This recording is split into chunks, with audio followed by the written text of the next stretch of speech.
Should I move back? Hi, everyone. Thank you for waiting for me. Today is a random day where children don't have school at Hafus Elementary School. No one knows why. Today is the last in our series for this academic year. We will definitely be back next. Between Women and Gender Sexuality Studies, American Studies, and Ethnic Studies. And this year, or this semester, I'm sorry, we decided to do a kind of conversational format. Last time, American Studies took the lead, and today, Ethnic Studies is taking the lead.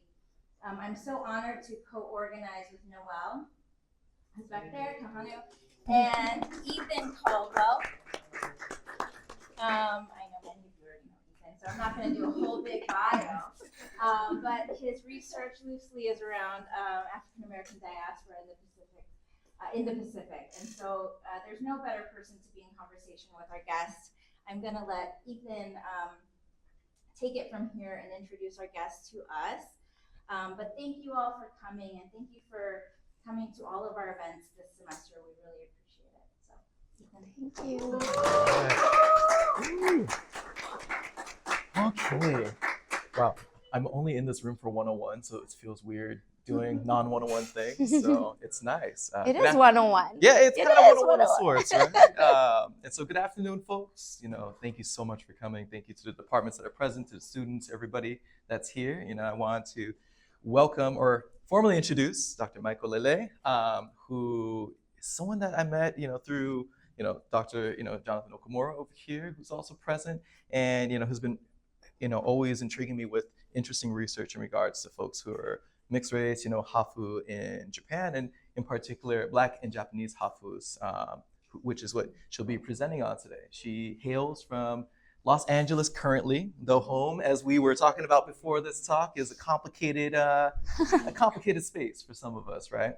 She received her PhD in critical dance studies at UC Riverside, was a postdoc at the Connected Learning Lab at UC Irvine, and the talk today, or our discussion today, is based on the fellowship work that she did with Franklin Humanities Institute at Duke University. And today, we're going to have a discussion around some of her early stage findings of her most recent research project that focuses on identities and digital embodied practices of folks who identify as Japanese and Black, ethnically half Japanese and Black Hafus. And so, love to dive into this a little bit. And I want to, also say, join me in welcoming Dr. Maiko LeLay.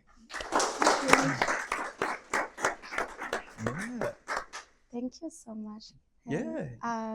Thank you all for coming. Thank you for inviting me. I'm just amazed that there is a crowd despite the crazy rain and the flood warnings. When it rains in California, when there's like 2 drops, people just like stay home. Like there's no life. So I'm amazed that the campus was still, much alive. People still walking, driving. So it's really nice to have a warm welcome today. Yeah, and thank you so much for coming. I know we originally wanted to do this in January, but unforeseen events prevented that from happening. Kids happen, people. Kids happen. It's the kids. Yeah, but you're here. Yes. So, and I wanted to actually get us started by, if you could talk a little bit about how did you come to this topic? You have this title, Moving in Between, How Black and Japanese Hafu Navigate Polyculturalism on and Offline. And I'm just wondering what kind of events led you to conduct this research, especially on this particular population? And also, how does it relate to your experiences as someone who's, has Japanese heritage as well? Yes. So, let's just put it this way. I feel like when I got into my 30s, I've been living like an identity crisis. And especially, actually, no, let me backtrack. When I came to America, so I was born and raised in France and Belgium, my whole life with a Japanese mother, single mother. So sort of living with very Eastern, traditions in a very Western world. I was the only non-white person in my neighborhood school, all of that, especially back then. And then I come to the US And then people start talking about race. I was like, what is race? Like racing cars? Like what is this thing? And mind you, I'm coming for a PhD, so I already had 2 masters and all that. And I've been doing work with African diasporic stuff. So it's not like, I did not understand the concept of race. It just never applied to me before.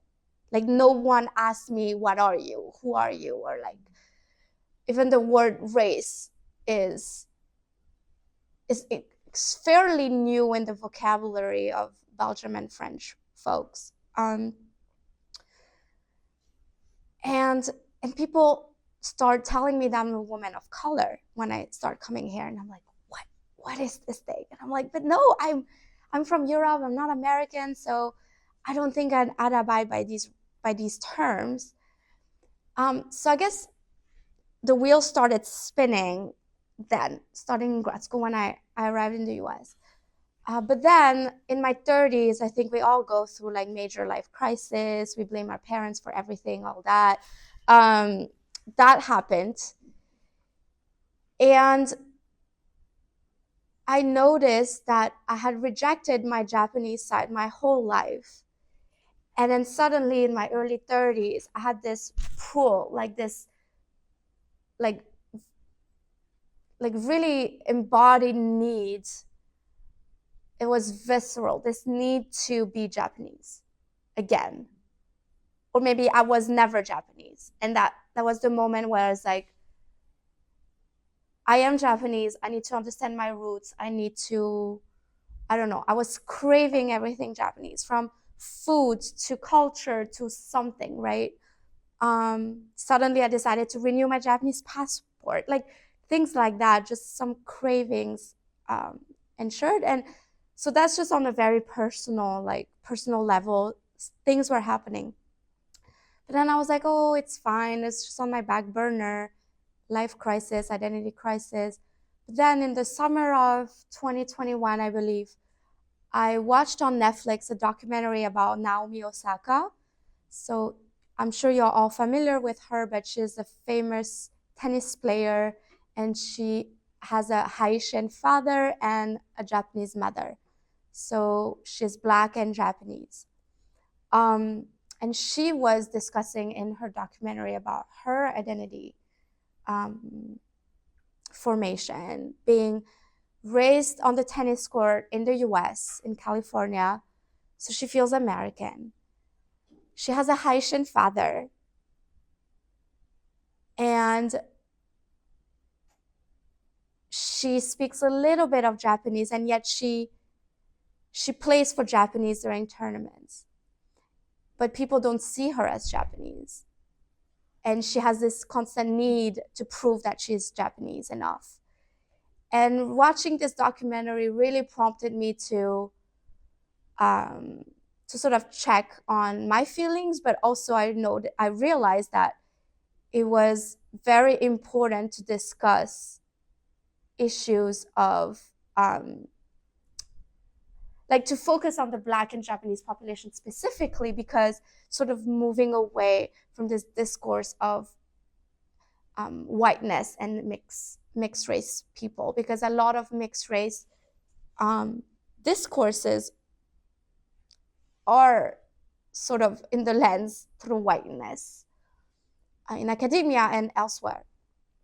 And so really that's the event that prompted me to. And then we can talk more about stuff. Do you mind actually, and I appreciate you sharing that, because I think it also gives us an insight into the role that a lot of these sort of public figures have, and the kind of attention that they also garner because of, in some cases, who they're representing. So, when we think about Naomi Osaka or even Rui Hachimura, they represent Japan, but they also come across as people that do not look like they would ever represent Japan, and that's where the sort of idea of Blackness also comes back into play.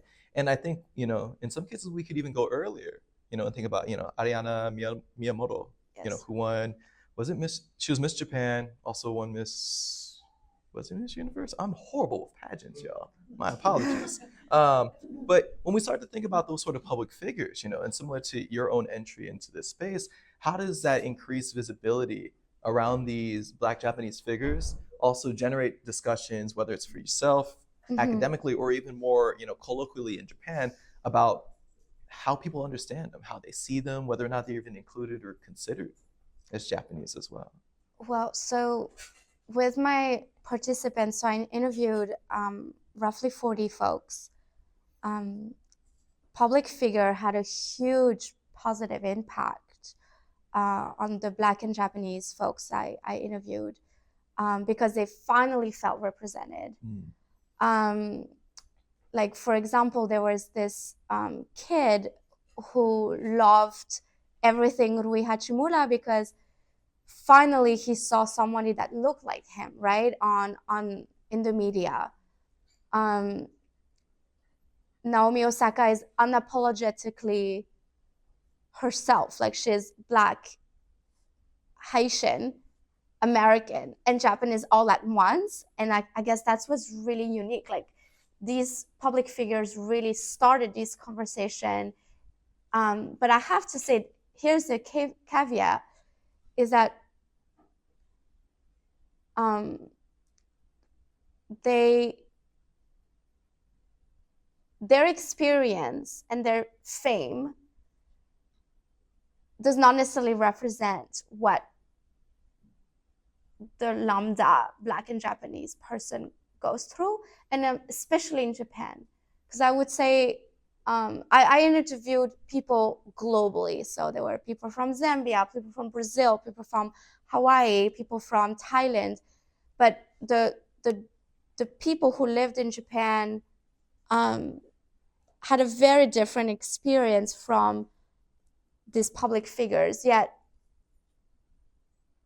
they probably would not have been able to feel empowered and to continue their work on positive affirmation or like advocacy if it was not for these public figures and social media. And I also should nuance that even for public figures, if you take the example of Naomi Osaka and Rui Hachimura, there is a huge gap between how they're perceived and how they're treated in the Japanese imaginary. So, for example, let's take the example from the Olympics, the 2020 Tokyo Olympics. Naomi Osaka was asked to light the torch, the Olympic torch. And she was doing extremely well back then. She was winning everything, was one of the youngest female, blah, blah, blah, to win all those titles. And people were so proud to be, represented by her. She had braided, red braided hair, like really unapologetically herself. And then she didn't do well at the Olympics. I think after the second round, she kind of lost.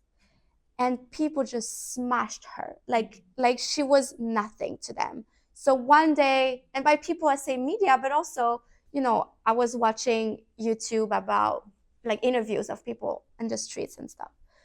It was like, oh, why did we even bother, asking her to come to the Olympics? Like, she's not Japanese enough. She cannot represent us. All these, like, the discourse completely shifted as soon as she lost. So there is a huge weight for these people, for these public figures to constantly perform this ideal of being half, quote unquote, half Black, which is being strong, being funny, being entertaining, being always good at something, having rhythm, like all these ideals. If you don't represent that, then there's no point for you being there representing Japan. And then you have the case of Rui Hachimura, who never really had a lot of negative discourses around him. And so it has a lot to do with gender. But first I shall say, people do consider him more Japanese than Naomi Osaka is. And because there's this idea of what being Japanese means, which is you have to live in Japan, speak fluent Japanese, abide to Japanese customs, being schooled in Japan and just act Japanese, which Naomi Osaka, despite her heritage, she's just not Japanese enough for most people. And there's the element of gender, which is huge and was discussed by many of my interviewees, is that a Black and Japanese guy is just cool. It's cool. It's handsome. They can play basketball. They have curly hair. Like, it's all that American imaginary. Like, oh, they must know hip hop. They must play baseball. And for the woman, it's like, no, oh no, they're too tall. They have their hair are too curly. It's like completely the opposite. You're an alien to them. And that's what my interviewees were struggling with. And it's really well represented by Naomi Osaka and the Rui Hachimura example, I feel. Yeah, so it's extremely gendered. And this idea of, I guess, this ideal Americanness, how it comes through, and it comes through positively when you're a man versus a woman.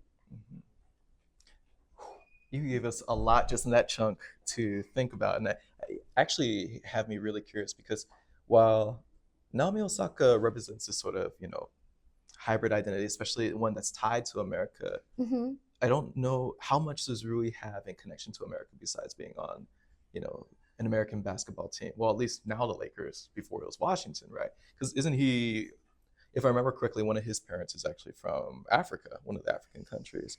Because that also kind of has me curious. I mean, I have another question about intersectional identities, but do you notice differences around Black Japanese folks, their sort of reactions to your project, especially when they're not tied to the United States versus being tied to an African country, or those who might be tied to a non-Japanese sense of Japanese ancestry, for example, being from Hawaii versus America versus, say, even Brazil, in relation to all this? Huge. I think, again,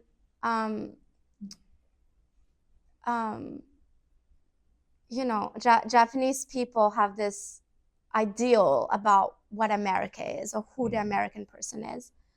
And so in many of my interviewees who were from Zambia or Ghana or Brazil or even French from African descent, and I'll pull out a quote from my I can read it if I brought it, from this Nigerian and Japanese woman, and she participated in the Miss Universe pageant as well.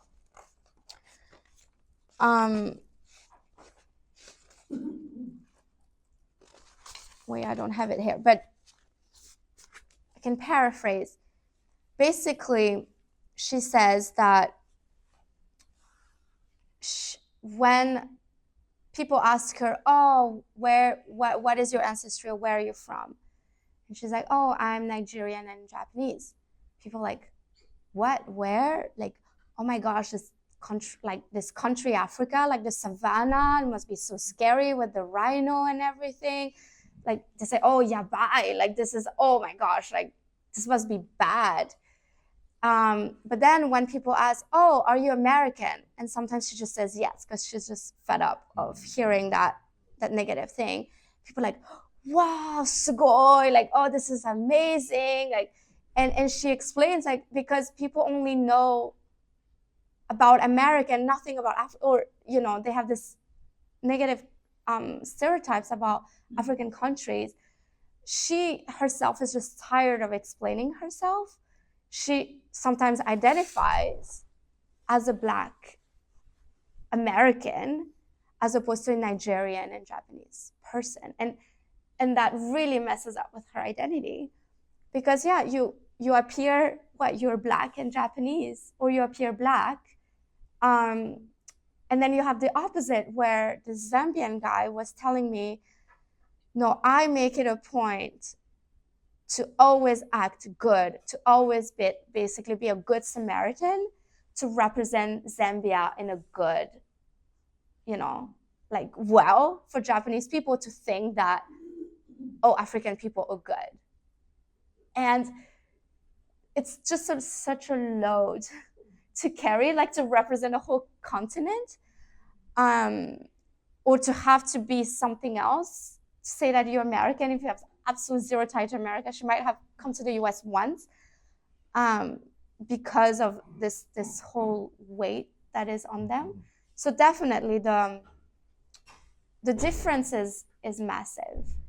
And the discourse is, oh, if you are Black American, you're cool, you must be good at dancing, you must know hip hop. Like, there's that versus, oh, you must be dirt poor from the savannah and you must be struggling. And that's it. Those are that's a huge gap, which in consequence create even more identity crisis to, for sure, the people who are African Black in Japan. As you think, as you're talking about this idea of being African Black, I'm also then thinking about what kind of media is, what sort of influences, whether it's social media as well as mediated programs, that are also causing and perhaps even perpetuating a lot of these stereotypes. Like, we think about NHK with their feature on Black Lives Matter through a very stereotypical lens of essentially saying Black folks are mad because they're poor, poorer than white folks. Or then you have, shows like Ainori that go through Africa, with different parts of Africa, with Japanese individuals, and they're doing this philanthropy work. But never do you really see like a city populace. You don't see civilization being presented in the same sort of stature, as you would say an American program. And so it becomes kind of interesting. Like, I'm really curious about what those influence, or even folks going through Roppongi and only seeing that it's particular Black figures that occupy the space versus, say, these sort of other representations that, for example, your Zambian or colleague was talking about. Yeah, and I think there's this idea of like charity versus idea of richness and success that comes with American Black culture, and yet, depending on where you are in Japan, there's definitely profiling that is still huge for people of color. And that's why I feel like in what I've seen in this work is that social media had such a huge impact, because it was real people sort of talking to other real people, and not so much the big media. Like, it was not so much about NHK featuring all these things, like having a very narrowed lens of what the African immigration looks like in Japan. It was more about, hey, let's talk about you guys who decided to move to Japan and what's your experience like. And it's literally just raw interviews, kind of the interviews I did with my participant, except it was like open on YouTube or on Instagram and all that. And I think these have a huge impact on changing the mindset, at least of our younger generation in Japan.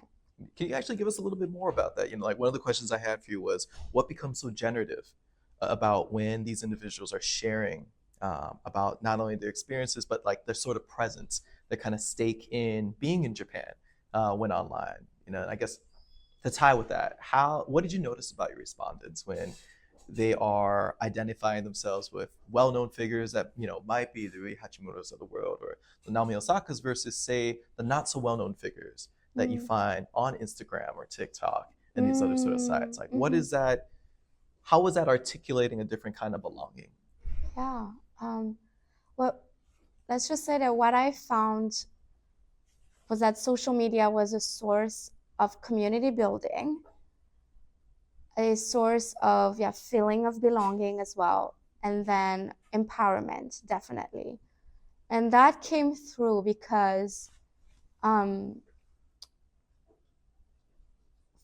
first, without social media, there was no Hafu group or like Black and Japanese groups, that people were so isolated in places in Japan or like smaller cities, and social media helped them connect not only virtually but also physically, and that made a huge sort of impact. Like parents who are navigating raising Black kids in Japan, what does that look like? And so physically it really did like a lot. And then you have, I think, lots of people who turn into social media as a way to promote racial equity. And that's very nuanced too, and it's like the pressure again that these folks have on their shoulder is to feel like they have to be the voice, or they have to be the image, they have to be the advocate, and but they are doing the work. And that's what amazed me, is that they are sharing the experiences in order for the next generation to not have to go through that. So they are the representation that the next generation needs, and having these harder conversations and just really putting themselves out there. And I'll say I tried to be a YouTuber for 2 seconds during COVID, and it's a lot to, like, your body is just criticized. Like, you have to like think about the angles and all that, like reading those comments, and it's like they were doing the work, and it's very difficult work, and they are doing it for the next generation. And I found that really, really amazing. So it's not just these public figures, like they are literally, like, it's the groundwork, it's the roots. And that's for the people in Japan. Now you have a lot of Black and Japanese or Blasian folks who have become influencers more recently. And what I found, and I haven't really delved into that yet, this whole social media analysis, but sort of at a glance, what I noticed is that there's a big split between people who do sort of racial equity work, or who are there to promote mixed race identities, or just call themselves hybrid. It's almost like this new population type. I don't know. It's like hybrid or hybrid identity, all of that. But then a lot of people now sort of use the hashtag Blasian as something trendy and something of like beauty standards, and it almost devalues that whole work of like that more critical work. And it's, oh, Blasian is sexy, Blasian is cool, being Blasian is X, Y, and Z. And so I find that it's very split in social media that way. And it's, yeah, you have the whole modeling aspect of being Blasian, and the whole like creating a new beauty standard, but it's almost like replicating the issues of beauty standards. So like what the values of beauty and all of that in the Western or Eastern imaginary. And then you have those who are literally just having those, sharing those raw stories about their challenges and opportunities of being minorities within minorities. Mm-hmm. And since you touched on it, like I'm really curious, because you have it termed as Hafu. You're also mentioning hybrid. There's other folks who say, are talking about daboru, or even mixed roots, or hybrid still throwing me off quite a bit. But how are your respondents resonating with these different terms? Like, are they using Hafu? Are they using mix, part? What does that say about them, but also their sense of self, racially, ethnically, or even with ties to nationality? I think it was really interesting because they all understood the term Hafu, and especially those in Japan that grew up with it and are totally fine with it, but they all specifically would say their places of origin, or I'm Japanese and Ghanaian, I'm Japanese and American, I'm Japanese and Thai. No one used a term that explained who they were, which is very strange to me because I grew up with the term Hafu, and if I introduce myself to a Japanese person, especially, I'll say, what do I say? フランスと日本人のハーフです。I'm a half of French and Japanese descent. It's the Hafu thing that really almost like dominates the introduction. And none of these responded were, and which is interesting because I had responded that were 20 years old and all the way to 70 years old. And none of them used that term. And I was like, is there a term, do you use the term daburu, which like is starting to become more popular in Japan because people start thinking more critically about these issues of mixed raceness. And it's like, no, not like, they really identify with their specific sort of ethnic background. And maybe because of these issues, like they want to represent their other country in a good light. And they make it a point to say from where they are. Yeah. That's really interesting, especially because do you remember the documentary, Hafu? Yes. Yeah, and that was, gosh, it's been a while since that came out, but I remember that sort of semantic conversation starting to happen there where folks are getting critical about saying, well, I'm not half of anything, half is whole. So why do I have to always use the word hafu versus daburu or mixed roots, or, how do we represent all of ourselves and not just being part Japanese, Yeah, and, even this whole identity crisis thing I was explaining earlier, it sort of started when a friend of mine asked me, like she knew I was French and Japanese, but she asked me like more specifically, like almost as an interview for one of her like grad assignment or something. And I was like, oh, I said, I'm half French and half Japanese. And as I was listening to my response, I was like, something's not right. Like I'm not half anything. And I was like, no, I'm full French, full Japanese, write that. And yeah, so the term hafu is really, I mean, it's loaded in the whole World War II. It has some historical baggage. But it's strange for me, for example, not to say I'm half, because I don't know how do you introduce yourself when you're. I think for me it's spatially dependent. When I'm in Okinawa, folks automatically think I'm military. Right. Especially if my haircut is in a particular way, which it was, especially through a lot of the 2010s. They thought I was a black military dude coming through, and never thought of the Asian side of me until they noticed my mannerisms, and they're like, wait, there's something else there. Hold on here. But the only kind of recognition, at least in Okinawa, that I would get about being mixed would be from other folks who are also black in something else. Whereas in, say you go Tokyo, you go Kansai or somewhere else, I think there's a recognition of it, but not of necessarily, how do I put this? It's recognized. Most folks ask if I'm hafu. And that's where it stops until I say it's, a little complicated because my mom is Japanese and Korean, born Osaka, raised Busan. And so that already, sometimes that opens doors. But for a lot of the older generation, that shuts a lot of the conversation down completely, because then they'll say, oh, you are tainted. If the blackness didn't already do it, then the Koreanness does, especially in, the Japanese context. And I mean, we laugh about it, especially because I think we're in a space where we can. But for folks that I know who are mixed Korean and Japanese, or have a similar kind of multi sort of rooted background, that closes a ton of doors when we're trying to navigate. So that's why sometimes even just saying hafu gets us part of the way there. But the third part, for police, didn't matter. Yeah. It did not matter. I would still get pulled over in Japan.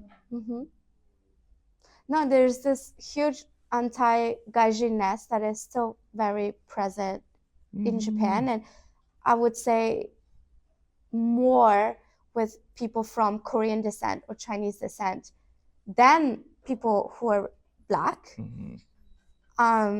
because of the history between these countries and Japan. Southeast Asian countries too, I think.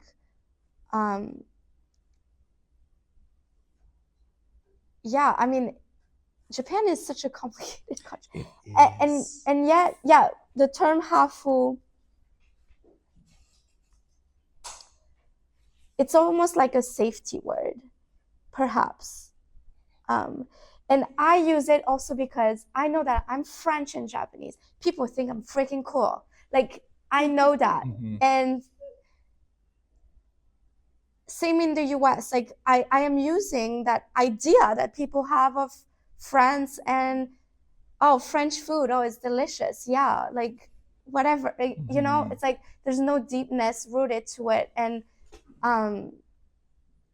I think still the word hafu has this ideal imaginary of whiteness, like yeah, you have all the traits of beautiful Americanness or Europeanness that comes through the media, with still the customs and the behaviors of a true perfect Japanese person. Right. The best of both worlds. The best of both worlds. Right. But then there's someone like you who say we're fast food. You're like, huh? But what do you mean? Like, exactly. But then it's like, but I actually don't really want to know because you're too complicated. Yeah. You know, better yet, it you're changes. A gaijin. Exactly. That becomes the easier way to think about it. Or you're too complicated, and better yet, the things I'm already thinking about with Black folks don't necessarily apply to you. You know, and I think that's the other kind of discussion that sometimes comes up. But then that leads me to another question, you know, that I'm thinking about with your respondents.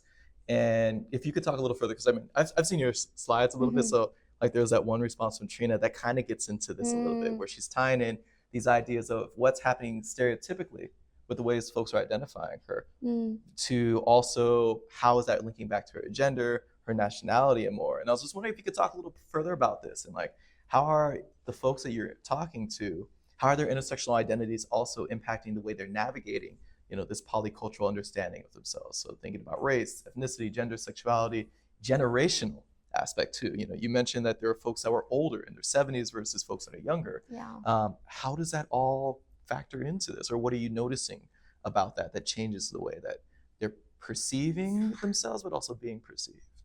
Yeah.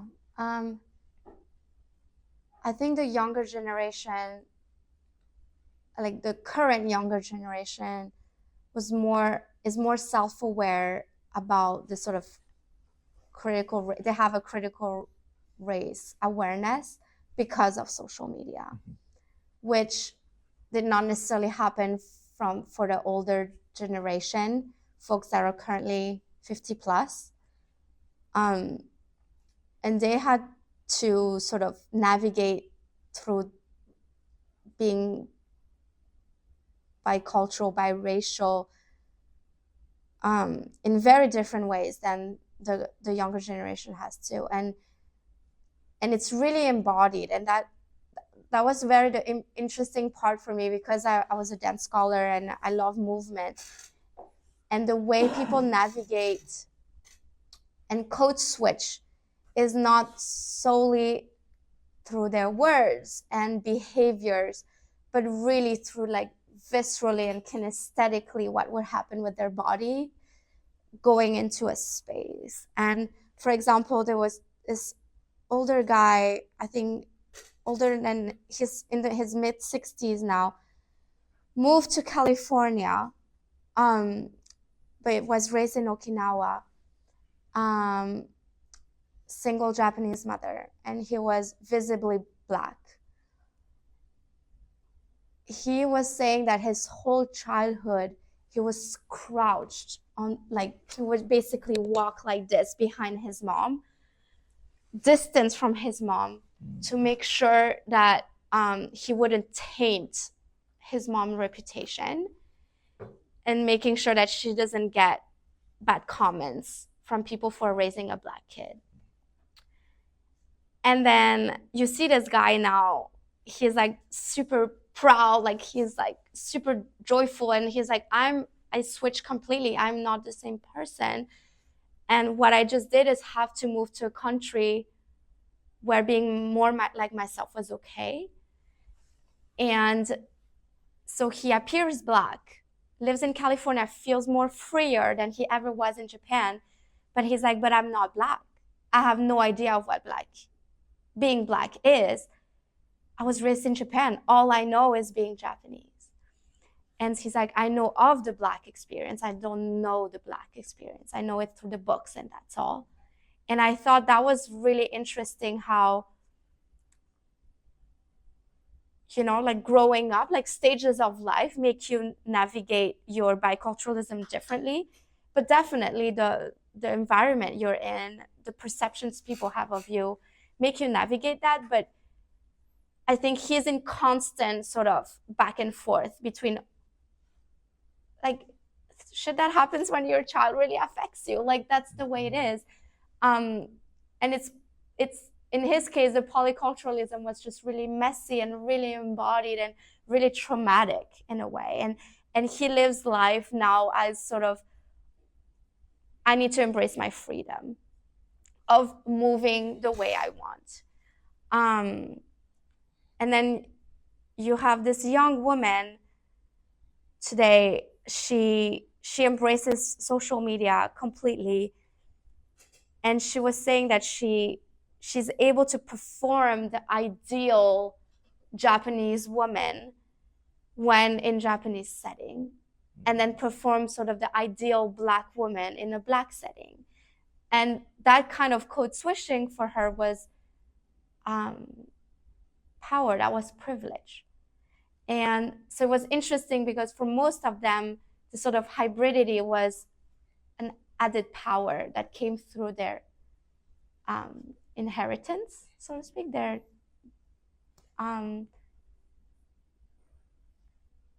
but this idea of polyculturalism, it's plural, but it's also messy, but it's also beautiful and empowering. But it's like this. Mm-hmm. And it's not, oh, I was like this, then I become like this. It's always a back and forth. It's always like a call and response between your environment, the person you speak to. As you said, maybe with me, you feel a certain way. You go to Japan, your Hafus or whatever is acted in a very different manner.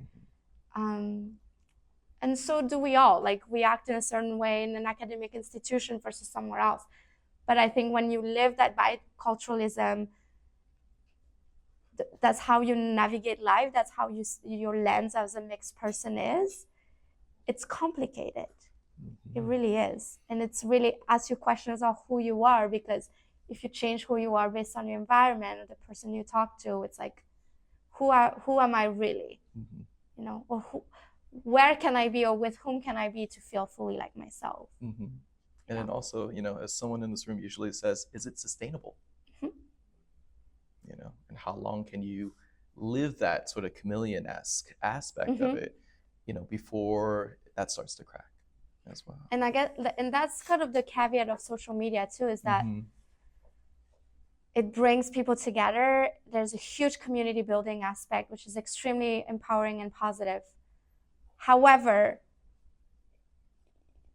the other side of it is that you always have to perform like you're okay with it. Like, oh, I'm Blasian and beautiful.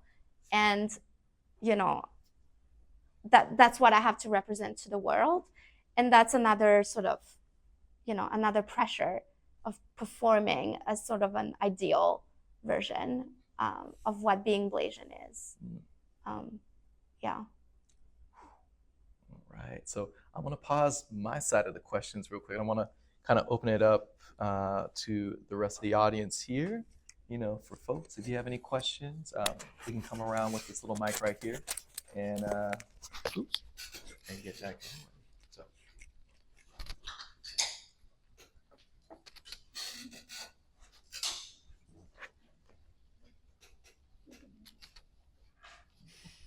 Hi, thank you for this, really fascinating.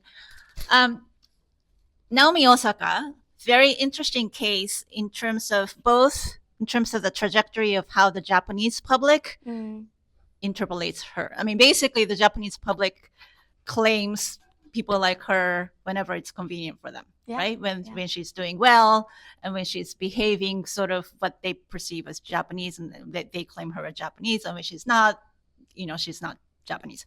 So there's that. But at the same time, there's been this interesting and very impressive, in my view, trajectory for her own sense of, identity building. And so I remember when she first won the U.S. Open with the whole thing with Serena Williams, and that was, hot mess. But at the time, I'm not a tennis fan, but my sense of things was that was when the general Japanese public first started claiming her as Japanese, because she won, she became a superstar, but also her behavior on the podium was what a lot of Japanese recognize as more Japanese, like kind of quiet and, shy. And then especially in contrast with Serena Williams' behavior, which many Japanese saw as angry angry Black woman, right? I mean, that contrast was essential to her being claimed as Japanese, in my view. So there's a racialized gendering of both the Blackness and the Japaneseness that was essential to her, but then it was, especially through Black Lives Matter. I mean, she herself, Naomi Osaka herself, became this very politicized, not only claiming Japaneseness, but claiming Blackness, like openly claiming Blackness, both to the world, but especially to the Japanese public through her. Anyway, so my question is, among your respondents, especially people who are not American, what is a place of American discourse of race, an American discourse of Blackness or anti-Blackness? How central is it, or how not central is it? I mean, in Osaka's case, so what I'm saying is she has become increasingly Americanized, in my view. But for people for whom like America is not necessarily the center or the base of their existence, like what is the place of American, not that Black Lives Matter is necessarily just an American thing, but it's something that originated in America and then global. So how much weight does American understanding of Blackness have Black and Japanese people who are not American? Does that make sense? Yes. No, it makes a lot of sense. This is such a great question, and I almost feel like I wish I had asked this question, point blank to my interviewees. I asked partly because you started your story with your own experience of coming to America and being kind of, like American discourse of race was foreign to you at first, right? So, so I mean, that's fine. No, absolutely. I think a lot of them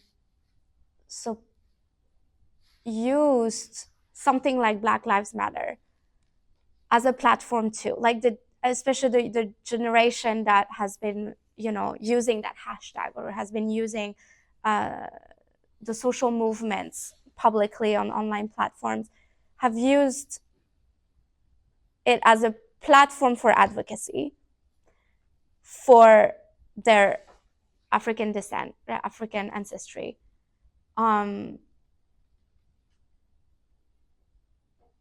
However, what should I say? And it's, for example, I interviewed someone who wrote a children's book about his daughter. It's one of the best sellers on Amazon in Japan, about his daughter and his son being bullied and whatnot in Japan for being Black and Japanese. And when I was reading it, I thought it was really interesting because he is a Canadian with African ancestry, and he just writes, the experience of the daughter and the son who has a Canadian father and a Japanese mother. And I was like, why you don't talk about Blackness? And he was like, no, it's done on purpose because I don't always want to associate myself with, I'm just Canadian, and I'm proud of being Canadian, and not always be seen as someone with an African descent. And I want the Japanese population to be okay with Canada not just being white folks with British or Irish or French ancestry. And I was like, this is really interesting. And so he was trying to move away from that does not answer your question. I guess I don't know. I wish I really asked this question. I really wished.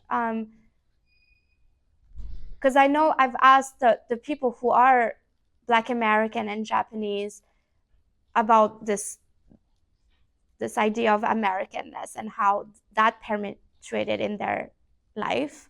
And that was, very obvious, this idea of like just grand America. They always had to perform this, they had to do baseball, they had to do basketball, they had to perform hip hop dance. It was all these markers on them. I did not ask about, and I wish I did. But I do feel like everyone has used those platforms that, American social movements have created to sort of create their own, maybe smaller movements within Japan, definitely. And yeah, that I know for a fact. I wouldn't know more specifically otherwise.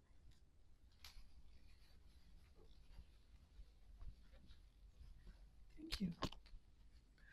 Thank you very much. This was a really interesting conversation, and it made me think about a book that I just finished teaching in my feminist methods class, Hazel Carby's Imperial Intimacies. And what really brought it up was your comment about the specificity of people's self-understanding versus the generic words like hafu or maybe hapa or some, and how that really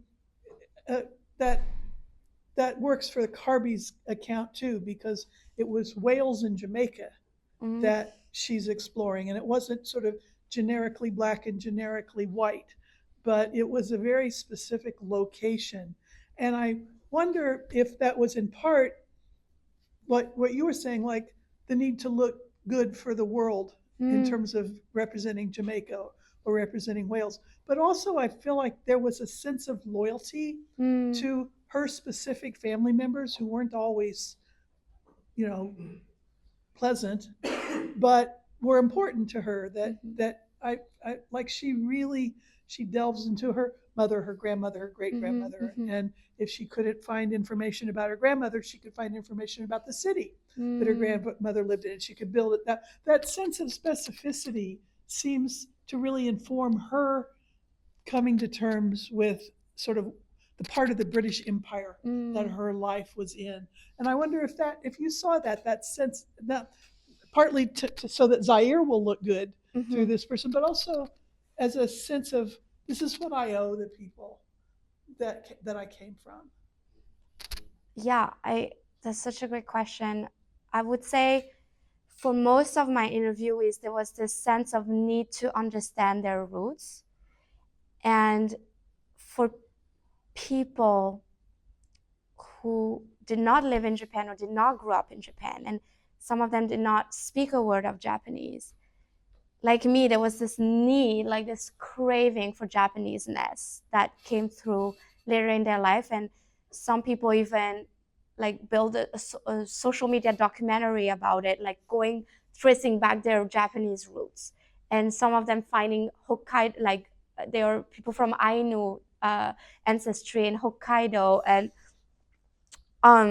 then the other way around, people who Black and Japanese raised in Japan, who are like, I want to know where my Black ancestry is from and what it means, and really go through this whole journey about identifying where they're from. And because oftentimes your parents don't really know. They're like, yeah, we got together, we popped a child, we might be together or we may not. And it doesn't answer those like identity questions that a lot of people have. And so they do a whole work of like investigating for themselves. But it almost builds an imaginary again. Like some people go to the otela, the shrine, not shrine, the temples. I mean, for the dead. Yeah. That, I mean, graves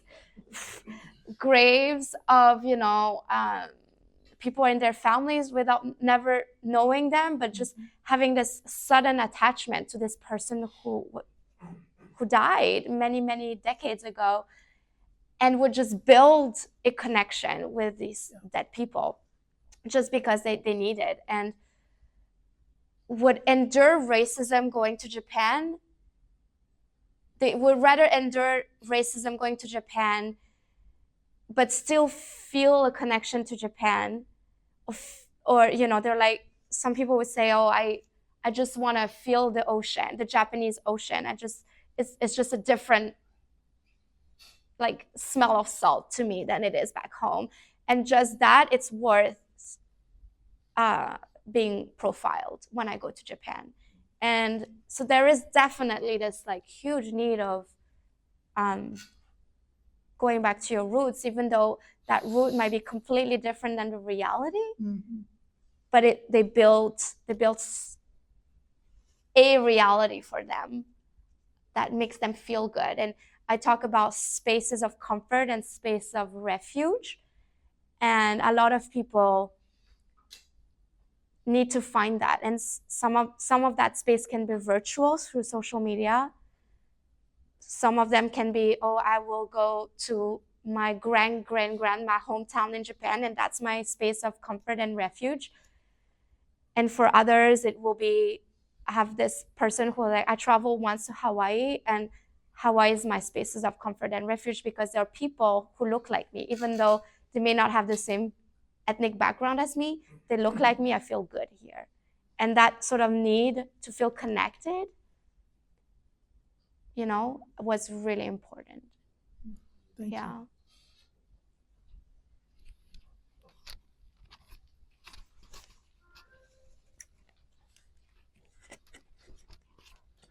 Mahalo. Thanks for all of that. I wonder if you, this could be for both of you, could triangulate a little bit more to the extent that it appeared in either of your research between Blackness, Japaneseness, and indigeneity, whether it's counting Okinawaness as an emergent kind of indigenous formation, or even perhaps Ainu. Both of you alluded a little bit to Okinawan kind of placements in relation to the different positionings of Japaneseness. So I wonder if you could just kind of say broadly, did this come up that the person you interviewed, was he Okinawan then and Black that then later moved, or was he Japanese and Black and was living in Okinawa? I mean, because I know those distinctions are distinct and, again, evolving in what they mean. At least it seems there's also more of a claim to indigeneity there, even if it's not recognized by Japan in the same way Ainu is. But if you could just say a little bit more about that triangulation, and I know Ethan's thought on this more. I've seen him write on some of that, at least the Okinawan Black kind of mixes, but I guess in relation to this whole discussion. Mm-hmm. Yeah, I can start a little bit. Some of my Japanese interviewees were from Okinawa.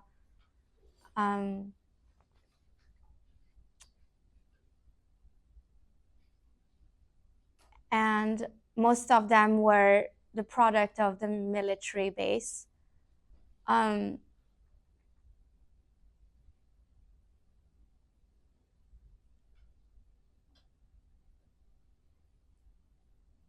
I remember that mostly in those situations, despite the fact that Okinawa is diverse in that sense, like when you look at the ethnicities that are in that island because of the military base, it was probably one of the most racist, like one of the places where people experience racism the most in a sort of direct, violent way.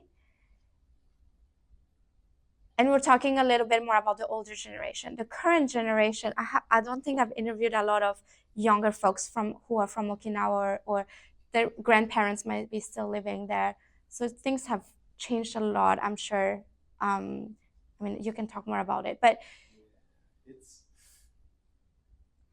I think the favorite phrase you use to explain this is it's tricky. But I'd say that because I think it also depends on a couple different dynamics. Are you Black and Okinawan living on base or connected to the military base? Are you Black and Okinawan but removed completely from that context? And or are you kind of in this weird in-between zone? And the in-between zone might be you live off base, but you still have access to the U.S. military bases, because that also has an impact on language, spaces, privilege, what's available to you, and also then how you get read.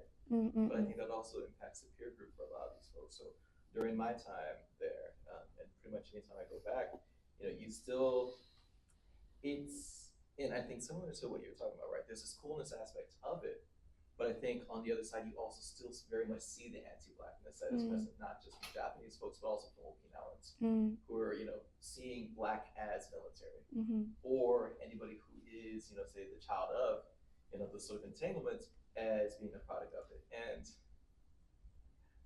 I don't know, I don't want to get into a whole ranking of is it worse in Okinawa versus in Japan versus Korea, because I feel like I could talk about experiences I've had in each of those spots. And so there are a lot of the folks that I've interviewed who said, yeah, it can get violent. And if not violent directly, then there's still bullying that happens at school. There's still the looks. There's still folks touching your hair or trying to figure out what are you, no, really, what are you? And I think part of what that's also saying is there's a way that we try as a society to locate folks into these boxes, even if they don't neatly fit into them.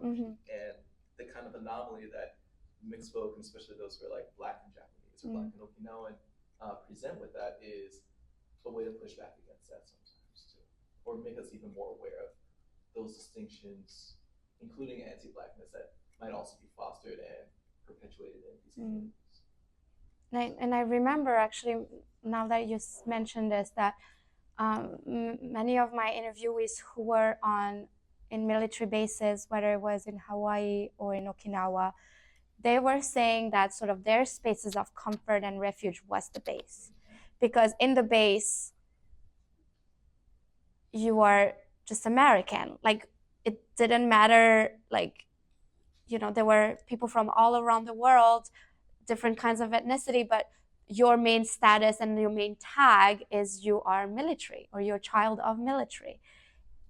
And they did not want to venture out. Like, they did not want to mix with the local population, because they were othered and they were either put on a pedestal or treated violently.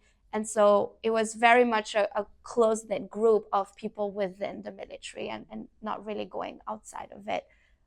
And that was their sort of space, safe space, so to speak. Yeah. I didn't mean to ask this. I know we had a question all the way as far back. Did you still have? Yeah. Okay. Thank you. So thank you so much for presenting on this topic. I'm actually doing research on the African American experience and the Zainichi Korean experience, and some of the comparisons between literature, especially basing a lot of my research on James Cone's work on collective liberation through faith. And my question is related to that. And in Japan, is there a kind of an understanding of the historical experiences of the African diaspora that comes with that question of where are you from when asking it to Black and Japanese Hafus? Because I know, in Korea, and a lot of times when I speak Korean to Korean people, they ask me, are you part Korean? Even though I don't visibly look Korean, but because of sometimes my accent, or they place me in different categories based upon what they notice first about me, and not necessarily basing it upon an understanding of the African American experience per se. And a lot of times I do have to explain that my people did not immigrate here, but not here in Hawaii, but immigrate to the continent, and explain the historical context. So is that the same in Japan, or is it slightly or very different? Thank you. From my limited knowledge, I would say unfortunately, the Japanese people are not great with understanding world history at all.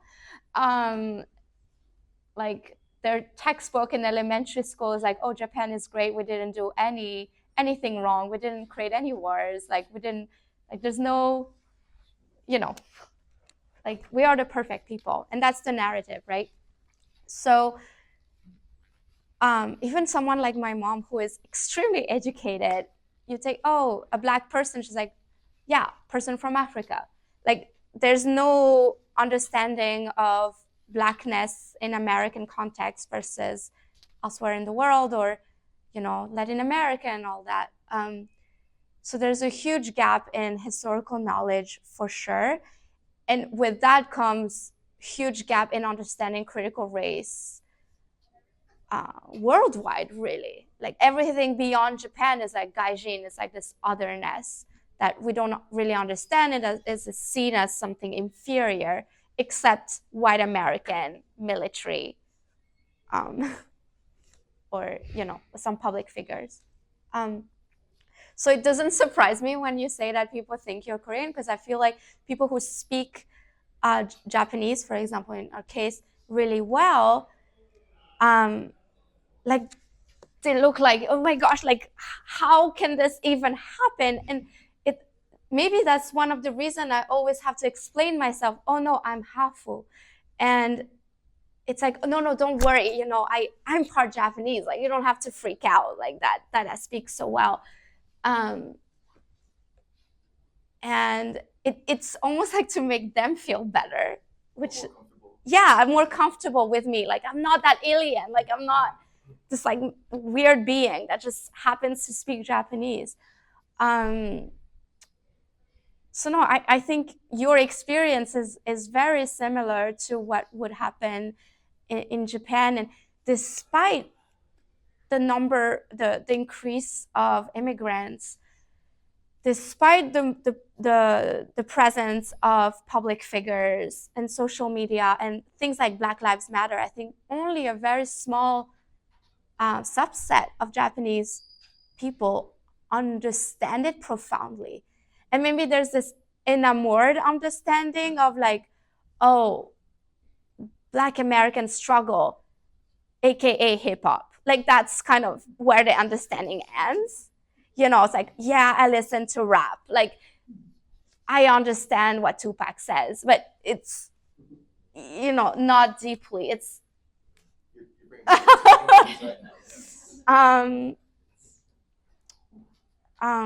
yeah, so it does not surprise me at all. It's like either you're alien or you're part it. But then when you're part it, but you don't look it, it's like, don't speak. Yeah, I think language is a huge, language and behavior is a, and I would say this, like my mom is taking care of my kids, so I cannot talk shit about her. But, but you know, even earlier at the housing, we've been housed to, the front desk person is Japanese. And then, you know, my kid is very brown. And then she sort of almost felt the need to sort of explain why I speak Japanese and why she speaks Japanese to the kid. She's like, no, so he is a little bit Indian and he's a little bit French and he's a little bit Japanese. And it's almost like she has to make an excuse for his color and me not looking Japanese. And so I was like, it's still happening. Even I am doing the critical work, and I know she sort of understands my work, but it's like, it's making up for the fact that she doesn't want to think that a Japanese person perceives her differently or perceives us differently as a family. And the language component is huge, or the behavior component is huge. And you know, she asked me to change, and I abide to her demands because it was not like I was just being too American or whatever. And she was like, no, but you're talking about Japanese things, like you have to look a little more proper. It's like, okay. So it still happens. And even for me, I still act like, you know, childhood really traumatizes you. Bottom line, that's the topic of today's conversation. Yeah. Awesome. Well, thank you so much, Dr. Maiko LeLay. I want to, Thank you know, you. if you folks could.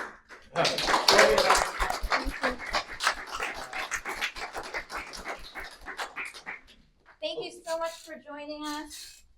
Quick thing, sorry. And if y'all could, sorry, you could really quickly before y'all go. Sorry, yep, it's just a quick sign in. If you could just use your phones, project it to this QR